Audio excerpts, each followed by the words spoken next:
بسم الله الرحمن الرحيم إنا نحن نزلنا الذكر وإنا له لحافظون آمنت بالله صدق الله العلي العظيم إن الله وملائكته يصلون على النبي يا أيها الذين آمنوا صلوا عليه وسلموا تسليما سب مل کے پڑھے اللہم صلی علی سیدنا محمد وعلی آل سیدنا محمد وصحاب سیدنا محمد وبارک وسلم علیہم الصلاة والسلام علیک یا سیدی یا رسول اللہ وعلی آلک وصحابک یا سیدی یا شفیعنا یوم الجزاء صلی اللہ علیہ وسلم۔ معزز و مکرم سٹیج پر جلوہ افروز علماء کرام، بزرگان دین و ملت اسلامیہ و انتظامیہ جامعہ حاضہ پردہ نشین ماں اور بہنوں، السلام علیکم ورحمۃ اللہ وبرکاتہ۔ جزاکم اللہ خیرہ و احسن الجزاء فی الدنیا والآخرہ۔ چونکہ عادتاً چند اشعار میں آپ کے سامنے پیش کرتا ہوں اور اس کے بعد میں مختصر وقت میں گفتگو کرنے کی کوشش کروں گا۔ اللہ رب العالمین سے دعا اور التجا ہے کہ اللہ تبارک و تعالی ہم سب کو حق کہنے، سننے اور حق پر عمل کرنے کی توفیق عطا فرمائے۔ تو سب مل کے درود پاک پڑھ لیں، صلی اللہ علیہ یا رسول اللہ وسلم علیک یا حبیب اللہ، صلی اللہ علیک یا رسول اللہ وسلم علیک یا حبیب اللہ۔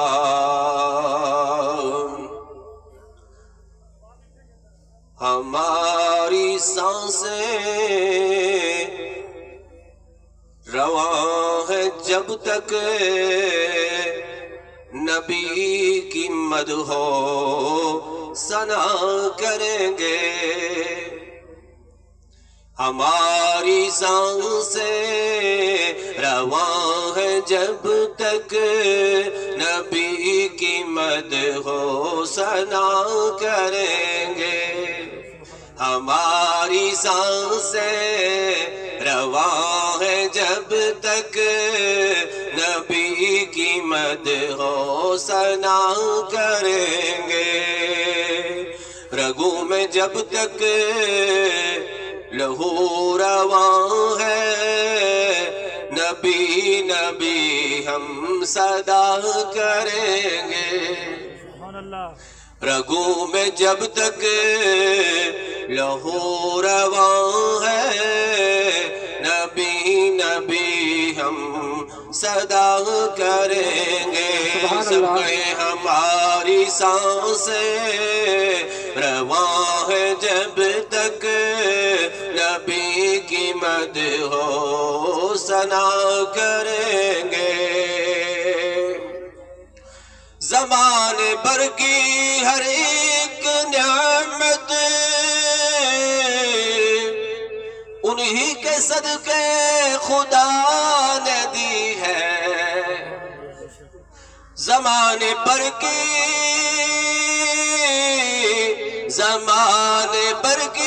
ہر ایک نعمت انہی کے صدقے خدا نے دی ہے، گر ان کی عزت بے حرف آیا ہم اپنی عزت کو کیا کریں گے، گر ان کی عزت بے حرف آیا ہم اپنی عزت کو کیا کریں گے، رگوں میں جب تک لہو رواں ہے نبی نبی ہم صدا کریں گے۔ خصوصی طور پہ سنیں، سب اردو سمجھنے والے ہیں، اس کو سمجھیے، تشریح کرنے کی ضرورت نہیں ہے، تو بغور سماعت کریں۔ وہ لاکھوں پردوں میں چھپ کے بیٹھے تو ڈھونڈ لے گا کوئی دیوانہ۔ کون؟ آگے سنیے گا۔ وہ لاکھوں پردوں میں چھپ کے بیٹھے تو ڈھونڈ لے گا کوئی دیوانہ۔ یہ بھول جائیں نبی کے دشمن کہ چین سے وہ جیا کریں گے۔ یہ بھول جائیں، یہ بھول جائیں نبی کے دشمن کی چین سے وہ جیا کریں گے۔ رگوں میں جب تک، سب کہے رگوں میں جب تک لہو رواں ہے، نبی نبی ہم صدا کریں گے۔ جو دل سے ناموس مصطفیٰ کو تم آج بھی حرز جاں بنا لو، یقین کر لو کہ ہم نوائے تمہاری عرض و سما کریں گے۔ شاگردوں کے لیے، طلبہ کے لیے خصوصی بات ہے یہ۔ آپ کہتے ہیں قرآن پڑھ کے کیا ملے گا، نبی کی غلامی کر کے کیا ملے گا، تو سنو۔ یقین کر لو کہ ہم نوائی، یقین کر لو کہ ہم نوائی تمہاری عرض و سما کریں گے۔ رگوں میں جب تک لہو رواں ہے، نبی نبی ہم صدا کریں گے، نبی نبی ہم صدا کریں گے انشاءاللہ۔ اللہم صلی علی سیدنا محمد وعلی آل سیدنا محمد وبارک وسلم علیہم۔ معزز و مکرم سامعین ذی وقار، مختصر وقت کے لیے انشاءاللہ میں آپ کے سامنے کچھ گفتگو کروں گا، اور میری جو گفتگو ہے اس کا عنوان میں نے بطور خاص، مجھے تو انتظامیہ نے کوئی خاص عنوان نہیں دیا ہے، لیکن اس میں کچھ خاص باتیں ہوں گی۔ اور سب سے پہلے قرآن حکیم کا تحفظ، یعنی ہمارا جو عنوان ہے وہ قرآن حکیم کا تحفظ ہے۔ قرآن حکیم کا تحفظ جو ہے، اس کی اہمیت کیا ہے، اس کی افادیت کیا ہے، اور قرآن حکیم کا تحفظ کیسے ہوتا ہے، اس سے اقوام کو کیا ملتا ہے، اس سے ہمیں کیا ملتا ہے۔ اگر ہم قرآن حکیم کا تحفظ کریں تو اس سے ہمیں کیا ملے گا اور کیا مل رہا ہے، بس یہ میرا عنوان ہے۔ لیکن اس سے پہلے میں اپنی گفتگو شروع کروں، میں آپ سے ضرور ایک بات عرض کرتا ہوں کہ آپ جو بھی گفتگو سماعت کریں گے اس پر تھوڑا سا غور کیا کریں۔ آج کل سوشل میڈیا کا زمانہ ہے، کٹنگ وٹنگ کا زمانہ ہے، بات کچھ ہوتی ہے اور اس کو کچھ بنا دیا جاتا ہے اور لوگوں کے پاس پہنچایا جاتا ہے۔ علماء کی بے عزتی کی جاتی ہے، علماء کی عزت کے ساتھ کھیلا جاتا ہے سوشل میڈیا کے ذریعے سے، بزرگوں کی عزت کے ساتھ کھیلا جاتا ہے سوشل میڈیا کے ذریعے سے۔ اور وہ وہی وجہ ہوتی ہے کہ بات کچھ ہوتی ہے، اس کو کاٹ کے سنا جاتا ہے یا کم سنا جاتا ہے۔ ادھوری بات کو سننا جو ہے یہ کم فہمی ہے، ادھوری بات کو سننا کم فہمی ہے۔ میری گزارش ہے کہ جتنی دیر تک آپ بات سنیں تو مکمل طور سنیں، جب جی اکتا جائے تو پھر سننے کے قابل۔ اور دوسری ایک بات وہ یہ کہ جو انسان قرآن سن کے جس کا جی بھر جائے، کیا قرآن سن کے جس کا جی بھر جائے، یعنی وہ کہے کہ قرآن سننا میرا دل نہیں کرتا ہے، سمجھ لو اس کو اللہ کے سامنے جھکنا چاہیے، استغفار کرنا چاہیے، اس لیے کہ یہ نفاق کی نشانی ہے۔ کس کی نشانی ہے؟ یعنی قرآن سن کے جس انسان کا جی بھر جائے تو وہ نفاق کی نشانی ہے۔ یعنی اگر کوئی یہ کہے کہ مجھے قرآن سننے میں مزہ نہیں آتا ہے تو دراصل اس کے ایمان میں مزہ ختم ہوا ہے، دراصل اس کے ایمان میں مزہ ختم ہو چکا ہے۔ تو ہم اپنی بات شروع کرتے ہیں۔ قرآن حکیم کس نے نازل کیا ہے؟ ذرا بلند آواز سے کہیں۔ اللہ تعالیٰ نے۔ اللہ نے نازل کیا۔ کس نے کیا ہے؟ کس کے ذریعے سے کیا ہے؟ جبریل علیہ السلام کے ذریعے سے۔ کس پر نازل کیا ہے؟ اللہ کے نبی صلی اللہ علیہ وسلم پر نازل کیا ہے، حضور صلی اللہ علیہ وسلم پر نازل کیا ہے۔ تو اس تعلق سے میں آپ کو بتاؤں کہ ہمارے ایک دوست فرمایا کرتے تھے، وہ تورات کے پڑھنے والے، انجیل کے پڑھنے والے اور زبور کے پڑھنے والے تقابلی ادیان میں ماہر ہیں، اور الحمدللہ ہم بھی تھوڑا سا اس پہ کوشش کرتے ہیں۔ تو وہ فرماتے تھے، وہ کہہ رہے تھے کہ میں 5 سال سے انجیل اور بائبل جس کو کہتے ہیں اس کا مطالعہ کر رہا ہوں۔ کتنے سال سے؟ 5 سال سے مطالعہ کر رہا ہوں، لیکن ہر سال میں جو انجیل کا ایڈیشن آتا ہے، جو انجیل کا، بائبل کا جو ایڈیشن ہر سال میں آتا ہے وہ نیا آتا ہے۔ ہر سال میں بہت تبدیلی ہوتی ہے۔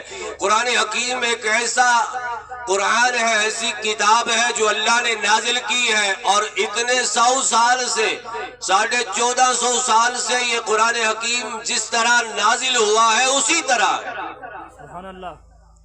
اگرچہ کچھ لوگوں نے اس پر بھی اعتراض کیا تھا جب صحابہ کرام نے لغت قریش پر، یعنی قریش کی زبان میں، لینگویج، قریش کی لینگویج پر اس قرآن کو جمع کیا۔ اس وقت قرآن پاک مختلف لینگویجز میں، یعنی مختلف عرب میں جو عربی ہے اس کے بھی مختلف طریقے ہیں۔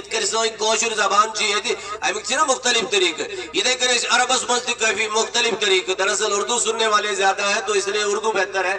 مختلف طریقے تھے اور مختلف بولنے کے طریقے میٹر کے بعد زبان میں کچھ نہ کچھ فرق ضرور آتا ہے۔ اسی طرح سے قریش کی زبان جو تھی وہ فصیح تھی، اس وجہ سے صحابہ کرام نے میٹنگ کی، مشورہ کیا، مشاورت کے ذریعے سے جو فصیح اور قریش کی زبان میں مکمل طور انہی حروف کے ساتھ قرآن حکیم موجود تھا، اس کو جمع کیا، اور وہی آج بھی ہمارے پاس موجود ہے۔ اس میں کسی کی ہمت نہیں ہے تغیر و تبدل کرے۔ یہ الگ بات ہے کسی نے کہا کہ قرآن پاک میں بہت ساری صورتیں تھی زیادہ، اس کو نکال دیا گیا ہے، 114 صورتیں، یہ تو ٹھیک ہے، لیکن جو اضافی تھی ان کو نکال دیا گیا۔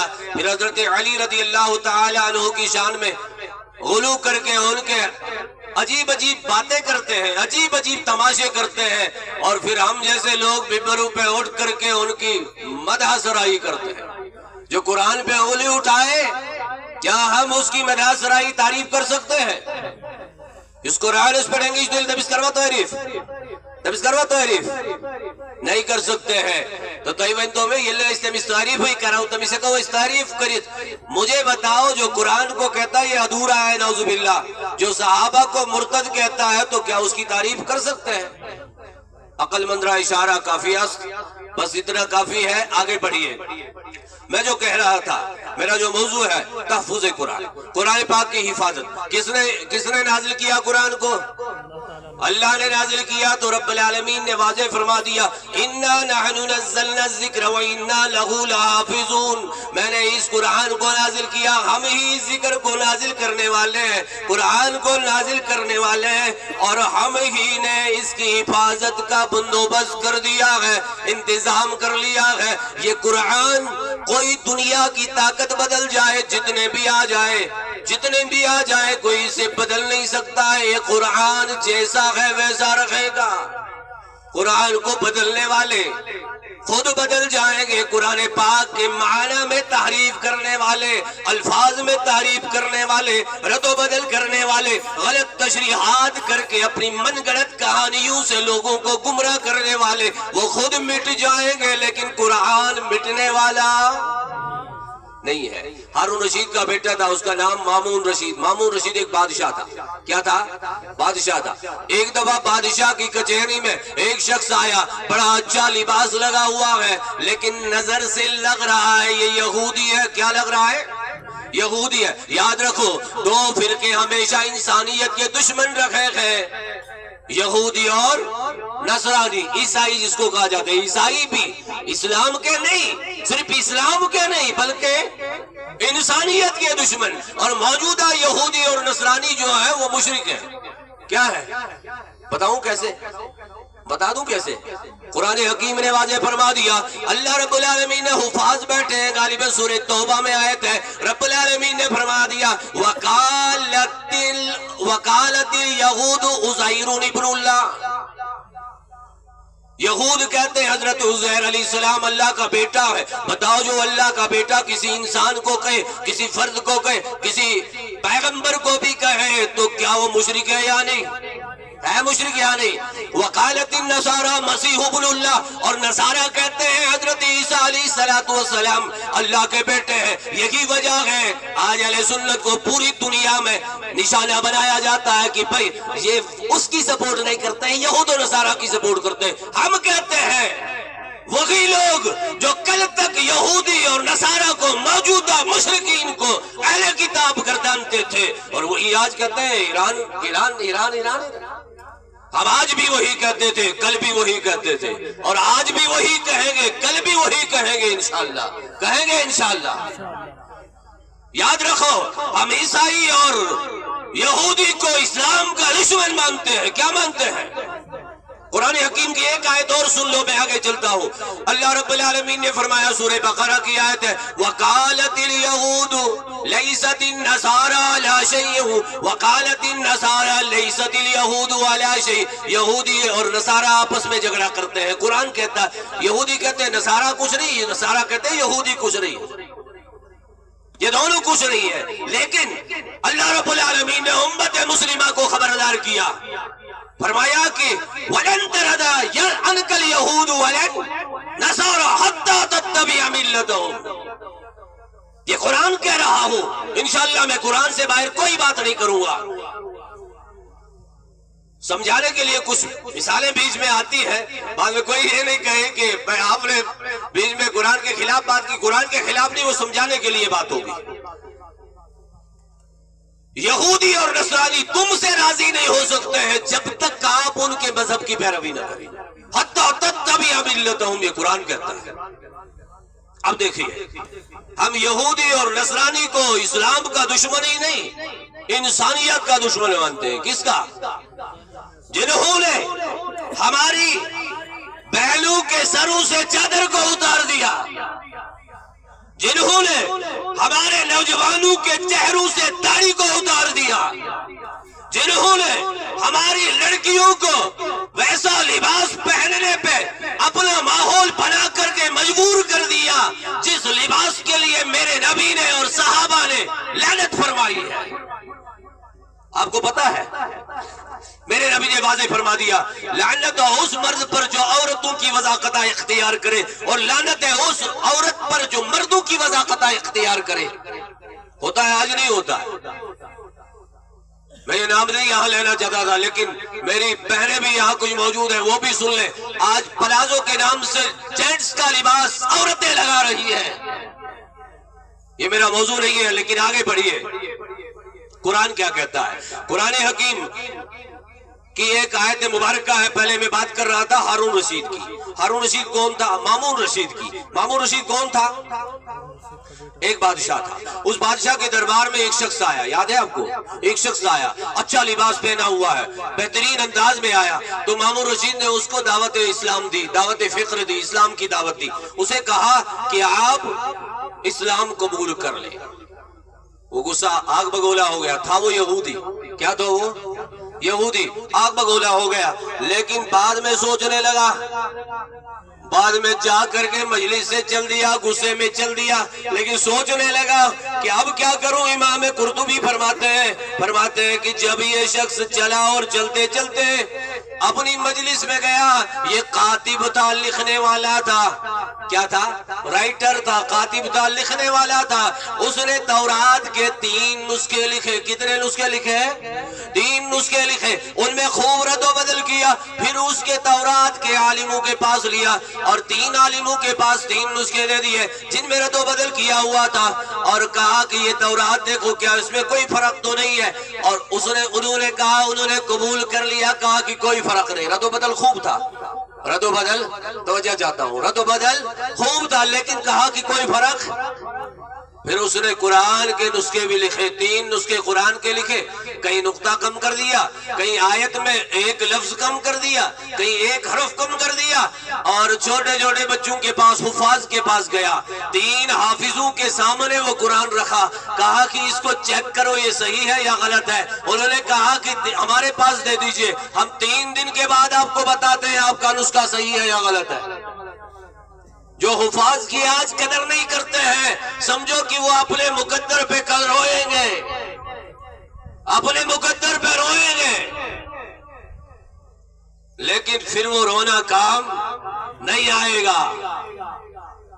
عیسائی ہے، عالم ہے، رائٹر ہے، یہ یہودی ہے، رائٹر ہے، عالم ہے، اور قرآن میں تعریف کر کے ان کے سامنے پیش کرتا ہے۔ حفاظ نے، چھوٹے چھوٹے بچوں نے تیسرے دن کہا یہ نسخہ آپ کو مبارک، دوسرے نے کہا یہ نسخہ آپ کو مبارک، تیسرے نے کہا یہ نسخہ آپ کو مبارک۔ اس میں تغیر آپ نے کیا ہے، تبدیلی آپ نے کی ہے، بدلا ڈالا ہے اس کو، ہم اسے قبول نہیں کرتے ہیں، ہم اس قرآن کو مانتے ہیں جو ہمارے نبی پہ نازل ہوا ہے۔ سمجھ آ گئی بات؟ یہ قرآن کی حفاظت ہے۔ اب دیکھیے، سال ہو گیا، 1.5 سال یا 2 سال ہو گئے، پھر یہ بادشاہ کے دربار میں آیا، کون؟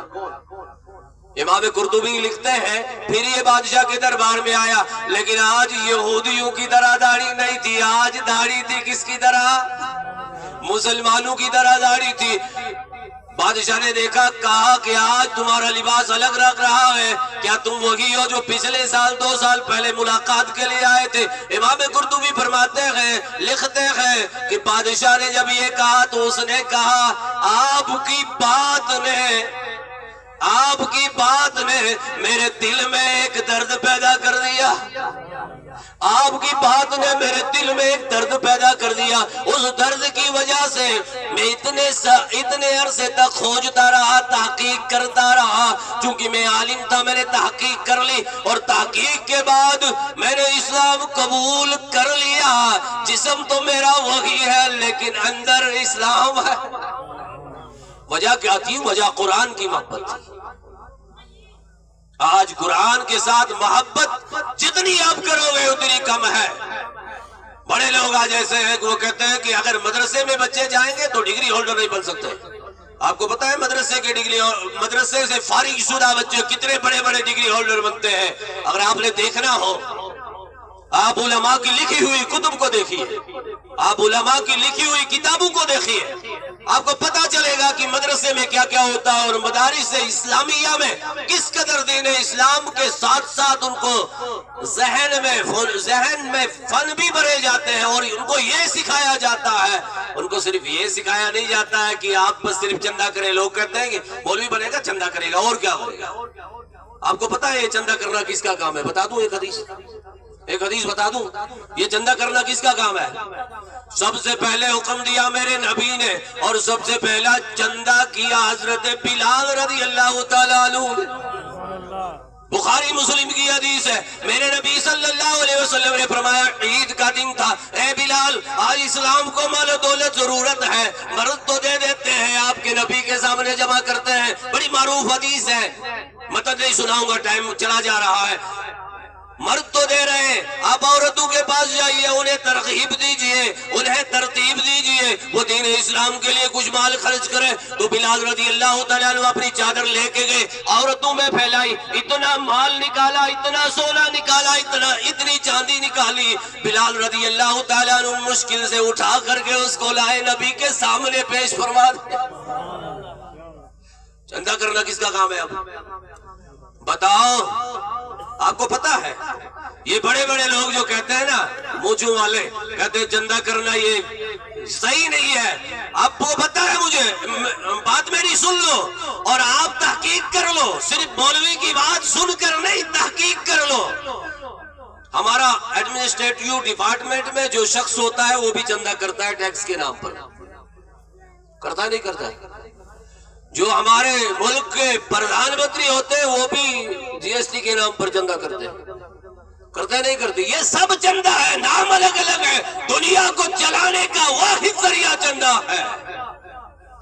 لیکن بات یہ ہے، مولوی کے پاس اس کا نام صرف چندہ ہے، اور اگر کوئی ننگے سر اور داڑھی کے بغیر کرے تو اسے ڈونیشن کہتے ہیں. ڈونیشن کیا بات ہے یار, کیا معاملہ ہوا؟ ذرا غور تو کرو معاشرہ کہاں کی طرف جا رہا ہے. دنیا کی سب سے بڑی کتاب قرآن ہے اور اس کا پڑھنے والا چھوٹا بنے گا. بڑی کتاب پڑھنے والا بڑا ہوتا ہے چھوٹا ہوتا ہے. آپ کو اگر میں بتا دوں, میں ایک تحقیقی طالب علم بھی ہوں, اگر تحقیق کوئی کرتا ہے نا قرآن پاک کی سورہ فاتحہ پہ ہزاروں نہیں لاکھوں پی ایچ ڈی اسکالر موجود ہیں جنہوں نے سورہ فاتحہ پہ پی ایچ ڈی کی ہے. آپ کہتے ہیں سورہ فاتحہ پہ پی ایچ ڈی کی ہے, جو 114 سورتیں دل میں سما جاتا ہے, اس کی قدر کتنی ہونی چاہیے؟ کتنی ہونی چاہیے؟ ہونی چاہیے نہیں ہونی چاہیے؟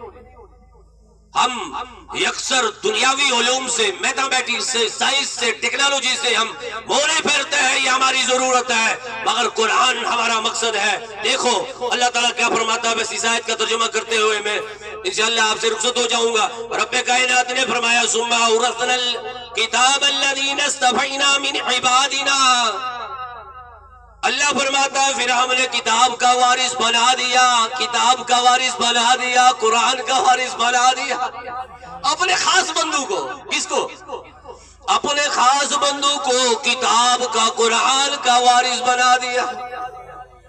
آگے فرمایا فَمِنْهُمْ ظَالِمٌ لِنَفْسِهِ, سورہ فاطر کی آیت نمبر 32 نوٹ کیجئے گا.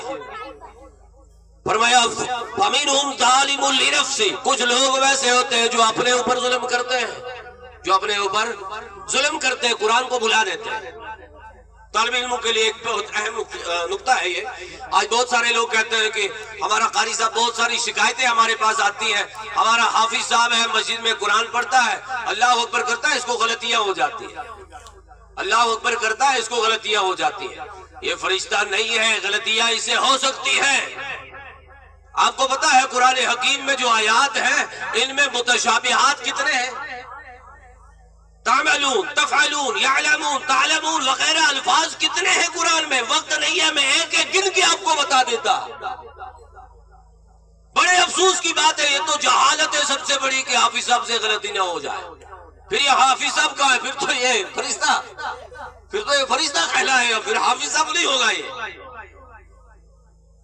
آپ کو میں ایک حدیث کی طرف لے جاتا ہوں اور پھر میں اس کو کلوز کرنے کی کوشش کروں گا کہ رسول اکرم صلی اللہ علیہ وسلم نے فرمایا, بخاری اور مسلم کی حدیث ہے.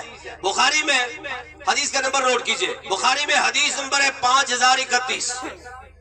بخاری میں حدیث نمبر ہے 5031 اور اس کا خلاصہ میں پیش کرتا ہوں. حدیث طویل ہے, ٹائم کم ہے. میرے نبی صلی اللہ علیہ وسلم نے فرمایا کہ جو یہ قرآن کا علم ہے یہ اس طرح ہے جس طرح ایک بندھا ہوا جانور ہوتا ہے, بندھا ہوا اونٹ ہوتا ہے, وہاں اونٹ کے الفاظ موجود ہیں. بندھا ہوا اونٹ جیسے ہوتا ہے ویسے یہ قرآن کا علم ہے. اگر اس کو پڑھنے والا حافظ قرآن اس کو باندھ کے رکھے گا تو اس کے دل میں رہے گا, اور اس کو تھوڑا سا بھی چھوڑ دے گا یہ وحشی بن جائے گا. جنگل میں جیسے اونٹ چلا جاتا ہے ویسے تمہارے سینے سے یہ علم نکل جائے گا. سمجھ رہے ہو کس نے فرمایا؟ اور بھی ایک مزے کی بات بتا دوں, مسلم میں حدیث ہے, کتاب فضائل قرآن میں. مسلم میں حدیث کا نمبر آگے پیچھے ہوتا ہے, مختلف نسخے ہمارے پاس موجود ہیں, حدیث نمبر کہنے کی ضرورت نہیں, فضائل قرآن میں ہے.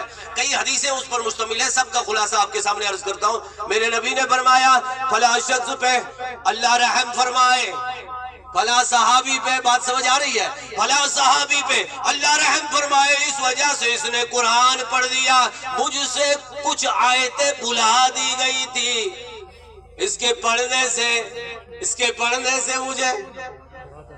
سمجھ آ رہے ہیں کون کہہ رہا ہے؟ کون کہہ رہا ہے؟ اللہ کا نبی فرما رہا ہے. اور بخاری اور مسلم کی حدیث ہے جن کا خلاصہ عرض کرتا ہوں کہ میرے نبی نے فرمایا 4 صحابہ سے قرآن پڑھو. کتنے صحابہ سے؟ کیا سب صحابہ قرآن پڑھے ہوئے نہیں تھے؟ کیا سب صحابہ قرآن نہیں پڑھتے تھے؟ سب پڑھتے تھے. 4 سے کیوں؟ ذہن ایک جیسا نہیں ہوتا ہے. آپ کو پتا ہے ایک عظیم صحابی کی طرف لے جاتا ہوں. ایک عظیم صحابی ہے جس کا نام ہے حضرت ابو ہریرہ، سب کا ہے رضی اللہ تعالی. وہ میرے نبی صلی اللہ علیہ وسلم کے پاس ہے، بڑی معروف حدیث ہے بخاری اور مسلم کی. فرمایا یا رسول اللہ صلی اللہ علیہ وسلم، مجھے نسیان ہے، میں بھول جاتا ہوں، جو بھی بات سنتا ہوں وہ کون کہتا ہے؟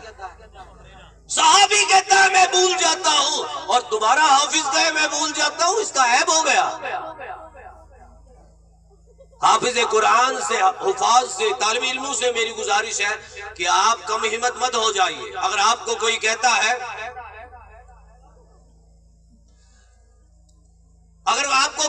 ہے کہ آپ کو قرآن یاد نہیں ہے، اس سے مت گھبرائیے، کوئی مسئلہ نہیں، قرآن پہ محنت کریں گے انشاءاللہ. لیکن قرآن کب یاد رہتا ہے؟ پڑھنے سے یاد رہتا ہے. اور آج کل کی ڈیٹ میں جب قرآن حافظ کرتا ہے، پھر اس کے بعد ہمارے جو والدین بچوں کے ہیں نا، ان کو تھوڑا سا توجہ کرنے کی ضرورت ہے. میں یہ چند باتیں کہہ دوں، ٹائم تو ہو گیا، لیکن یہ چند باتیں کہنا میرے لیے بہت ضروری ہے. یہ حافظ قرآن جو ہیں وہ فیس بک کی آئی ڈی اپنے موبائل سے ڈیلیٹ کر دیں. حافظ قرآن انسٹاگرام، سنیپ چیٹ وغیرہ یہ سب چیٹ پیٹ ختم کر دیں. اس سے آپ کی چٹنی بن رہی ہے، آپ کے دماغ کی چٹنی بن رہی ہے. سمجھ رہے ہو نا؟ طلبہ کے لیے خصوصی باتیں ہیں. مجھے آپ بتاؤ، 1 گھنٹے میں اگر آپ ریلز دیکھیں گے صرف 5 منٹ، تو دن میں کتنا ٹائم ہو گیا؟ 12 بجے کتنا ہو گیا؟ آج تو کیلکولیٹر ہی زیادہ، پرانے لوگ ہی کہیں میتھ پہ جلدی ٹوٹل کرتے ہیں میتھ کا، ورنہ کیلکولیٹر ہاتھ میں ہوتا ہے.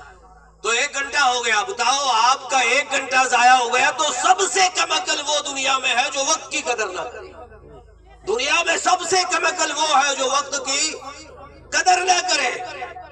تمہارے ذہن میں جب 1 گھنٹے کی ریلز وغیرہ کی وہ بدبو پھیل جائے گی تو قرآن کہاں بیٹھے گا بھائی؟ قرآن بیٹھ سکتا ہے؟ آپ کو پتا ہے بزرگان دین کا ایک امام غزالی رحم اللہ علیہ نقل کرتے ہیں، کہتے ہیں کہ اگر کہیں گندی جگہ بیٹھ کر آپ قرآن کی آیت پڑھیں گے، گندی جگہ بیٹھ کے آپ قرآن کی آیت پڑھیں گے، اس سے نسیان لگنے کا خطرہ ہے، اس سے قرآن بھول جانے کا خطرہ ہے. تو مجھے آپ بتائیے، جب دل میں غند ہو، جب دل میں فلمی گانوں کی آلائش ہو، ڈراموں کی آلائش ہو، ناچ نغمے کی آلائش ہو، ہمیں لوگ کہتے ہیں آپ اس کے خلاف کیوں؟ ہم اس کے خلاف نہیں، اس کی بدبو کے خلاف. اس سے جو بدبو پھیلی ہے، اس سے جو ہماری ماؤں اور بہنوں کی حیا کی چادر گر گئی ہے، ہم اس کے خلاف ہیں. لہذا میں طلبہ سے، بالخصوص جتنے بھی طلبہ ہیں، آپ کو گھبرانے کی ضرورت نہیں ہے. آپ کو اللہ نے باہمت استاد دیے ہیں. عثمانیہ جلال القرآن نے آپ کی ہمت کے لیے، آپ کی حوصلہ افزائی کے لیے قاری قرآن رکھے ہیں، حافظ قرآن رکھے ہیں، عالم دین رکھے ہیں. آپ کو فکر کی کوئی ضرورت نہیں ہے. جو قرآن پڑھتا ہے اس کا دل چھوٹا نہیں ہوتا ہے، بڑا ہوتا ہے. کیا ہوتا ہے؟ ہم کسی کی بات سننے کے لیے بھی تیار ہیں، گالی سننے کے لیے بھی تیار ہیں، لیکن قرآن کو چھوڑیں گے؟ طلبہ کہیے، قرآن کو چھوڑیں گے؟ قرآن حافظ کر کے قرآن کو چھوڑیں گے؟ قرآن کو ہمیشہ پڑھیں گے انشاءاللہ. کب؟ سب کہیے انشاءاللہ. پڑھیں گے انشاءاللہ، پڑھیں گے انشاءاللہ. آج ہمارا جوان بھی، بزرگ بھی، ہر کوئی موبائل کو پارٹس آف باڈی میں سے ایک حصہ بنا دیا گیا ہے. کیا عجیب باتیں ہیں. تو لہذا میں کم وقت میں اس کی پوری تشریح نہ کر سکتا ہوں. تو انشاءاللہ مجھے امید ہے علماء کرام اور وضاحت اس پہ کریں گے کہ کچھ لوگ ایسے ہوں گے جو اپنے نفس پر ظلم کرتے ہیں، قرآن کو بلا دیتے ہیں، اور کچھ لوگ ویسے ہیں جو میانہ روی اختیار کرتے ہیں، اور کچھ لوگ ویسے ہیں جو سبقت کر جاتے ہیں، آگے چلے جاتے ہیں، وہ بے حساب جنت میں چلے جاتے ہیں، وہ بے حساب جنت میں چلے جاتے ہیں. ہماری دعا ہے، ابھی آپ ماسٹر نذیر احمد صاحب کی زبان سے مدرسہ عثمانیہ جلال القرآن کا تعارف سن رہے تھے. الحمدللہ ہمارا جو علاقہ ہے، ایک ہی گاؤں میں کئی علماء حفاظ موجود ہیں، اور وہ سب جو ہے ان کی بنیاد مدرسہ عثمانیہ جلال القرآن نے رکھی ہے. الحمدللہ ہمارے گاؤں بھی میں گن سکتا ہوں، آبلی مصری ہے، آبلی ہے، بنشلا ہے، یہاں ہمارا غلطر کا ایریا اور اس کے علاوہ دیگر علاقے ہیں، برسونا ہے، کھنکوٹ ہے، تقریباً ہر جگہ انشاءاللہ تفصیلی تعارف آپ کے پاس پہنچے گا۔ مدرسہ عثمانیہ جلال القرآن نے کیا کیا ہے، اس پر بزرگان دین کی وہ نورانی نگاہ آج بھی ہے اور رہے گی انشاءاللہ۔ ہزار نہیں لاکھ دشمن ہو جائیں مدرسہ عثمانیہ جلال القرآن کے، لاکھ نہیں کروڑ دشمن ہو جائیں، میں ان اپنے عزیزوں سے بھی کہتا ہوں آپ کو ہمت باختہ ہونے کی ضرورت نہیں ہے، کم ہمت ہونے کی ضرورت نہیں ہے، میرے نبی کا سایہ تم پر کافی ہے۔ بے شک آپ قرآن لے کر کے ہاتھ میں نکلو، اور اس کا نام ہی رکھا گیا ہے مدرسہ عثمانیہ جلال القرآن۔ انشاءاللہ یہاں سے قرآن کی تعلیم ہمیشہ رہے گی، انشاءاللہ جب تک دنیا قائم رہے گی تب تک مدرسہ عثمانیہ جلال القرآن بھی رہے گا انشاءاللہ، سب کا ہے انشاءاللہ۔ اور میں مبارکباد کا مستحق سمجھتا ہوں اس بستی کو جنہوں نے ہمت سے کام لیا، جتنے بھی بزرگ ہیں سب کے میں نام نہیں لے سکتا ہوں، جنہوں نے ہمت سے کام لیا اور اس کاروان کو آگے چلانے کی کوشش کی اور کرتے بھی ہیں، انشاءاللہ آگے بھی کریں گے۔ آپ ہمت سے کام لو، کوئی ضرورت نہیں ہے گھبرانے کی، قرآن پڑھنے والا کبھی گھبراتا نہیں ہے، لاکھ مصیبتیں آ جائیں، لاکھ ستم آ جائیں، لاکھوں دشمن آ جائیں، بغض و حسد والے خود جل جاتے ہیں، کینہ پرور خود جل جاتے ہیں۔ ہمیں ضرورت نہیں ہے کسی کے ساتھ بغض و حسد کرنے کی، ہمیں ضرورت ہے ہم مدرسے کی آبیاری اس وجہ سے کرتے ہیں، میں بھی اس مدرسے کا ایک